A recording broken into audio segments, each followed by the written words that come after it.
Hello. Anong klaseng gulay yan? Yan, meron ditong ano. Hindi naman siya sitaw kasi meron siyang dulo. Ayan, dulo niya. Wala to sa atin. Meron lang sa atin ano. Tangkway. Ano ba yan? Takway. Takway ba yun ng ano? Gabi. Masarap din yun. Yung takway ng gabi. Ito hindi ito. Masarap to siya kapag ano. Pag mayroon dry prawn. Yan. Matigas dito. Ito. Kaya tanggal. Di yan sinasali kasi matigas yan. Okay. Tapos ko lang maligo kasi kusot na naman ko ng labahin. Tapos magluluto na naman si Aso ngayon. Hindi siya pato.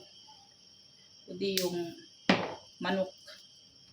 Ganon din yung ingredients niya nilagay. Pero manok naman. Tsaka yan.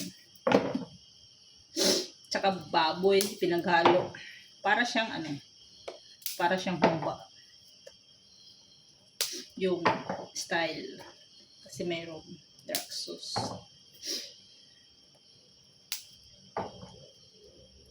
So, ayan. Ganyan yung ginagawa ko. Kailangan kasi ito tanggalin. Kasi matigas yan. Ito. Yung ganyan. Parang sa ano din, takway din. Kamoy kasi sa amin. Sa Tagalog, takway yata. Pinaganyan siya. Oh! Sagi ko yung mukha ko. Ang hapdi pala nito. Mano siya? Mahapdi. Mahapdi palang katas nito.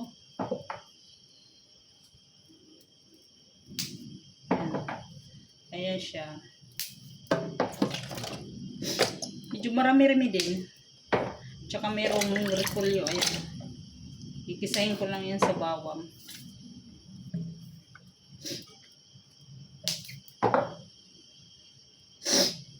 May ano kasi sila ngayon. Oh, ang haba oh. Nagdadasal. Kaya, magluto kami ng maaga. Walang bisita, magdadasal lang. Sila dalawa lang. Parang ano kasi ngayon yung Guzman tawagin dito sa kanila.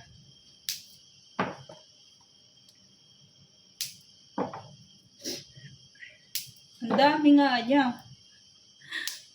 Pagod na ako eh. Pati yung ilong ko. Isa na lang. Tatapos na rin. Nakapagod na yung daliri ko.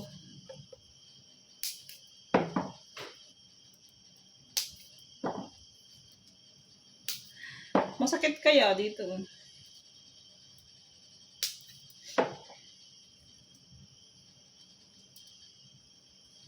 Tigas. Tama na nga yan. So, ayan o.